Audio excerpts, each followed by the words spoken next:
Hi guys, today we are going to work on the second lesson in Unit 4, and our focus for today is all about the meaning of division and what the numbers mean when we're dividing. So this is going to be our focus today. Remember, while you are watching this video, take really good notes. Everything that I write down on my paper, you need to write down on your paper. The sub will be checking these after you're done, and you will not get your practice problems until you have very detailed, excellent, well-taken notes. So instead of watching the video twice, make sure you do a good job the first time around. All right, we're going to start by looking at the expression of 20 divided by 4. You should remember from Friday that 20 is our dividend and 4 would be our divisor. That's just some important vocabulary that we're trying to get really good at. And we're just going to list down a couple ways that we could think about this expression. We're going to think of at least 2. So go ahead and pause the video and write down your 2 ideas. Then when you're ready, come on back and I'll give you a couple of my ideas. Okay, you should have paused the video, and you might have some ideas that are different than mine, but I'm just going to give you 4 different examples, and you can write these down along with yours as well. So the first way that some people might think of it as 4 times what equals 20. Okay, they might change it from a division problem into a multiplication problem, and that is just fine. They might also think of how many groups of 4 are in 20.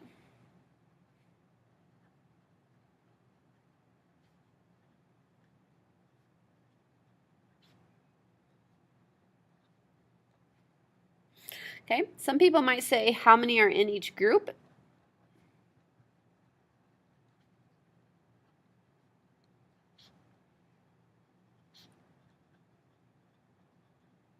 If we split 20 into 4 groups.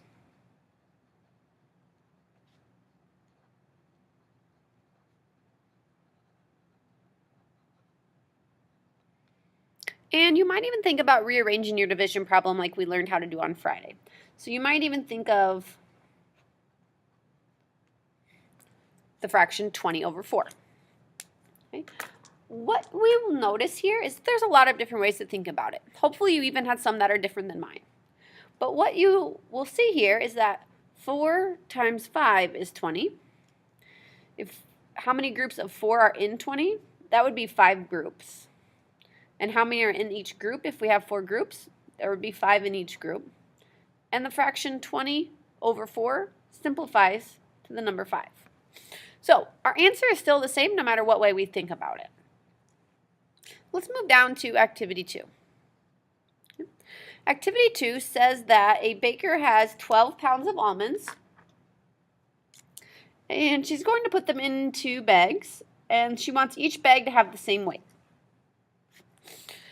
And it says that Claire and Tyler both drew diagrams and wrote equations to show how they were thinking about the problem 12 divided by 6. So that's the problem that they were working with, and then you can see Claire's diagram on the left and Tyler's over on the right. So let's talk about Claire and Tyler and why they look so different. All right, if you look at Claire, right, Claire in red. To her, she thought of 6 as representing the number of pounds in each bag.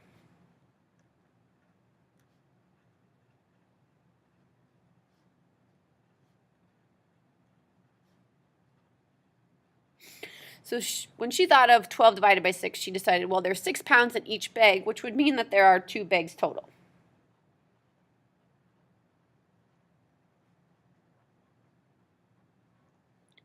And she has a multiplication problem to go with it. So she has 2 groups of 6.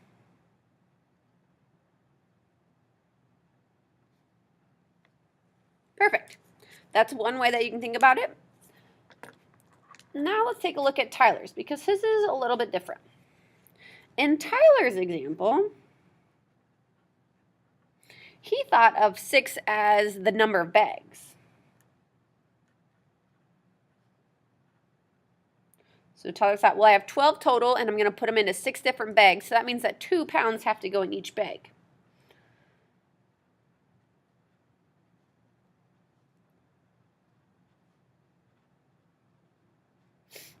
So in Tyler's example, he had 6 groups of 2. Both students were right here of thinking about it. What's important is that we really pay attention to our labels and what those numbers mean when we're dividing them.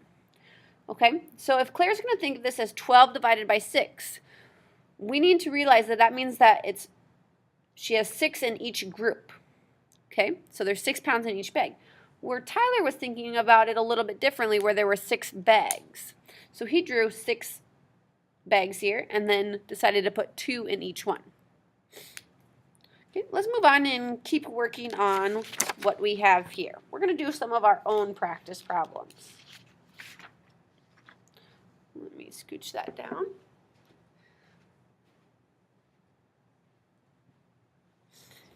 Okay, there are 3 different division problems here, and what I want you to do is to pause the video and think about what each expression could mean in context of the bags or the almonds, then draw a diagram and write a multiplication equation to show how you were thinking about the expression.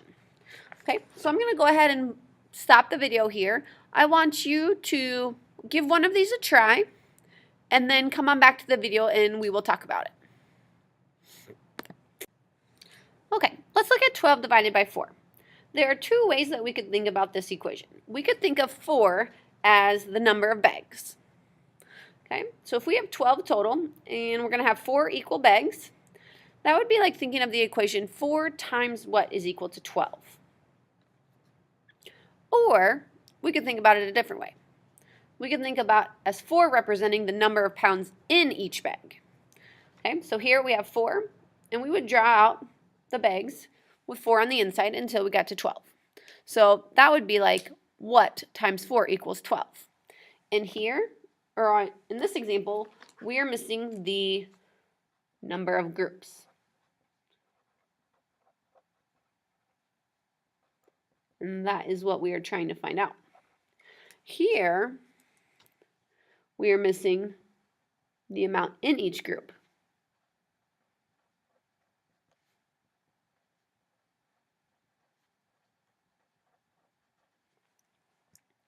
All right, let's go ahead and look at the second one now. Same thing applies here. We can look at 2 as representing the number of bags. So we have 2 bags, so 2 times what is equal to 12. Same thing, we are missing the amount that is in each bag.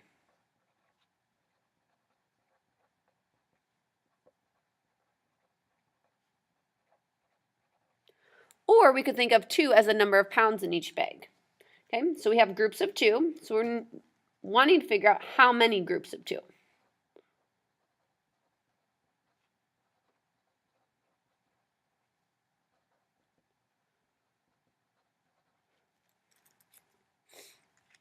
Okay.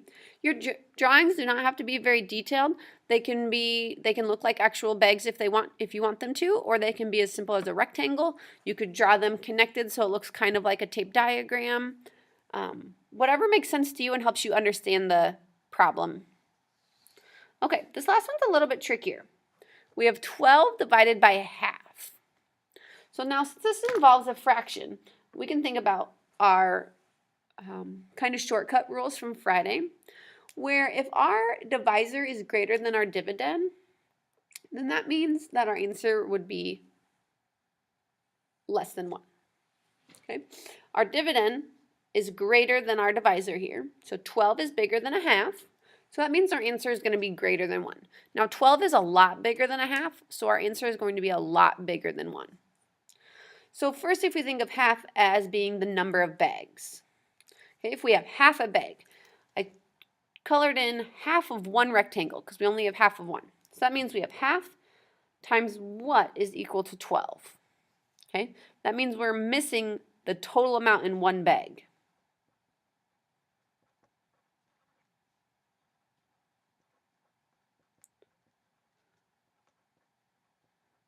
and it's one full bag that we're missing. Okay, we have half of that bag. We could also think of half as the pounds in each bag. So in each bag here, that would mean that we would have a half. So that'd be blank times a half is equal to 24. If you follow our pattern here, that means that we're missing the total number of groups.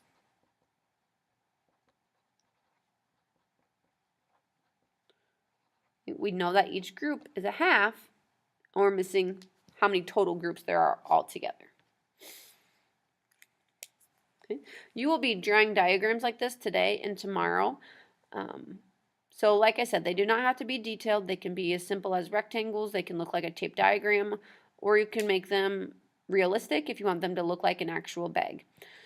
Just keep the difference of, are you drawing out the number of bags, or are you drawing out the number inside of each bag? Because that's very different. If we're drawing the number of bags, we have 2. If we're drawing the pounds in each bag, then we're going to have to draw 6 bags.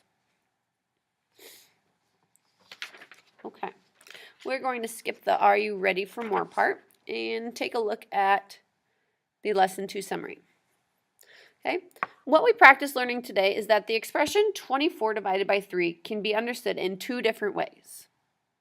Okay, the first way is that 24 bagels are put into 3 boxes. So we have 3 boxes here, and 24 divided by 3 is equal to 8, so that means that there are 8 bagels in each box. The second way we could think about the problem is that there are 24 bagels, and they're distributed into boxes with 3 bagels in each box. So here we have boxes, and our 3 is right on the inside, which would mean we would have to have a total of 8 boxes, and that there are 3 bagels inside of each box. Okay, notice here that the quotient is the same for both of these problems. 8 is still our answer no matter what. But it has very different meanings. This is huge. This is what is important today. Okay? Star this. Make sure that you're really focused on that today. Okay? The meaning is different depending on what order we divide in. Okay? In the first one, 8 represents the number of bagels in each box. And that means that we have 3 boxes. But in the second way of looking at it, we only have 3 bagels in each box. But we have a total of 8 boxes. So we have more boxes, but fewer bagels inside. We can think of division just like we do multiplication. Okay? We can relate 3, 8, and 24 with multiplication and with division. Because 3 times 8 is 24, or we can rearrange it to 8 times 3 equals 24. Okay? Same thing with division. Okay. You can think of it as 3 groups of 8 or 8 groups of 3. You've been practicing that since 3rd grade, so that should not be very new. Okay. If 3 and 24 are the only numbers that you'd be given, these would be your multiplication problems. 3 times what is equal to 24, or what times 3 is equal to 24. Okay? In both cases, you can use division to figure out what the question mark is. But now we need to interpret it because we're using division. Okay? The first one, the question mark would refer to the size of the group. Okay? This would be 3 groups of what? Okay? So that would mean 8 in each group. In the second one, we're missing the number of groups. So that would mean that we have 8 groups. Okay? That will be really important for tomorrow. So keep this in mind. Go ahead, have the sub look over your notes, make sure she thinks they're okay. Then she will give you the practice problems, and you can get started on that for today. I will be back this afternoon, so if you have any questions, come see me during homeroom or after school, and I'll be happy to help you.